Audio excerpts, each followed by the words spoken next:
Assalamualaikum warahmatullahi wabarakatuh. Selamat datang di Mahkota Podcast KUA Banjarnegara.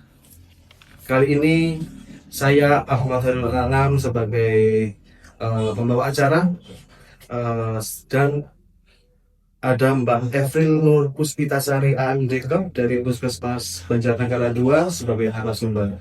Bagaimana kabarnya Mbak Evril? Iya, alhamdulillah baik. Ya, oke. Kita kesempatan kali ini ingin sedikit tanya jawab ya dengan Mbak Evril selaku tugas dari Puskesmas.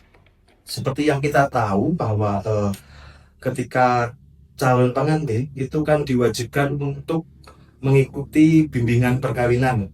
Nah, pada podcast kali ini kita akan mendengarkan dari beberapa pertanyaan yang nantinya akan dijawab Mbak Evril dari perspektif kesehatan. Kenapa bimbing itu dipandang penting begitu? Ya, nanti di sini sudah ada list beberapa pertanyaan. Nanti Mbak Evril bisa masyarakat sesuai dengan perspektif dari kesehatan begitu. Bisa dimulai kan? Boleh. Ya, oke. Pertanyaan pertama, ini pemirsa. Kenapa bimbing dipandang perlu dan wajib bagi Catin dari segi kesehatan? Iya, baik. Saya menjawab ya. Untuk kegiatan bimbing di KUA yang bekerja sama dengan Puskesmas itu sangat baik sekali dan itu tuh perlu dan wajib menurut kami, karena ketika sepasang calon pengantin itu menikah itu akan menghasilkan suatu keturunan. Oke.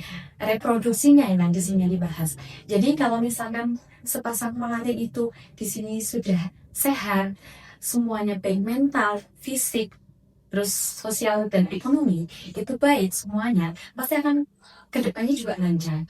Terus kemudian dalam kegiatan yang ada di KUA ini juga sangat baik sekali, dimana supaya nanti para calon pengantin itu tahu dan paham bagaimana tentang kesehatan mereka masing-masing. Terutama sekarang kan untuk edukasi dan juga penjelasan tentang kesehatan baik dari infeksi seksual, terus kemudian stunting sendiri itu juga penting, tapi mereka belum paham. Dengan hadirnya kesehatan di KUA, kita bisa memberikan informasi seputar kesehatan kepada calon pengantin yang datang di sini. Seperti itu, Pak. Iya, terus nih Mbak Tri, jadi ketika calon pengantin itu mau daftar nikah, ini pemirsa mungkin yang akan menikah itu harus tahu itu harus punya surat keterangan sehat. Nah, Mbak Evi, ketika di puskesmas itu sebenarnya bagi mereka-mereka Catin itu yang diperiksa apa saja sih biar pemirsa tahu gitu. Ya, baik. Untuk pemeriksaan di Puskesmas itu memang langkah awal sebelum ke KUA. Terus yang dilakukan dan persiapkan itu sepasang calon pengantin itu membawa persyaratan dari desa atau kelurahan masing-masing. Terus kemudian mendaftar lewat pendaftaran Puskesmas, kemudian diarahkan ke ruang pemeriksaan.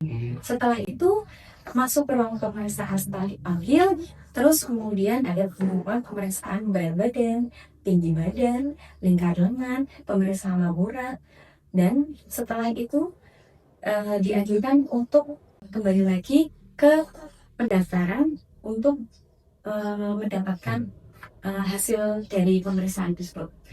Seperti itu. Terus pertanyaan selanjutnya itu Mbak Ervi kan sudah sering sekali ke sini ya untuk membimbing ke calon pengantin. Nah, sebenarnya dari mereka itu ada respon yang positif nggak sih dari cantik-cantik tersebut? Ya. Responnya sangat baik sekali, terutama dengan adanya kegiatan ini kita hadir dari Puskesmas, itu mereka antusias sekali dan banyak sekali bertanya tentang seputar kesehatan, baik bagaimana masa subur, menghitung masa subur, terus kemudian untuk menjalani kehamilannya seperti berkabin, terus kemudian supaya anak nanti menjadi tidak stunting, itu bagaimana tips-tipsnya. Mereka antusias sekali untuk bertanya seputar itu. Terus ini ada pertanyaan terakhir. Mungkin nanti bisa dijelaskan kepada pemirsa ya dari Mbak Elvi, apa sih tips atau pola sehat kepada calon pengantin yang ingin melangsungkan eh, pernikahan dan dilanjutkan setelah masa pernikahan sampai ke usia lanjut gitu. Bisa dijelaskan ke pemirsa? Ya, Monggo. baik. Untuk sepasang calon pengantin yang mau menikah, itu ada tips dari kami. Yang pertama, tetap jaga pola hidup sehat, ya. Terutama di era sekarang, banyak sekali makanan instan-instan, beraneka makanan di pinggir jalan. Nah, itu harus dihindari. Dan untuk menerapkan pola hidup sehat itu, kita bisa dengan porsi makan yang seimbang.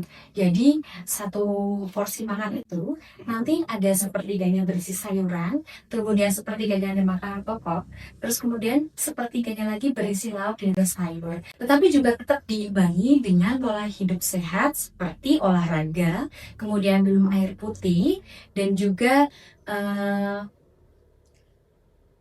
sebelum makan cuci tangan dengan menggunakan sabun. Seperti itu, Pak. Oh, Seperti itu.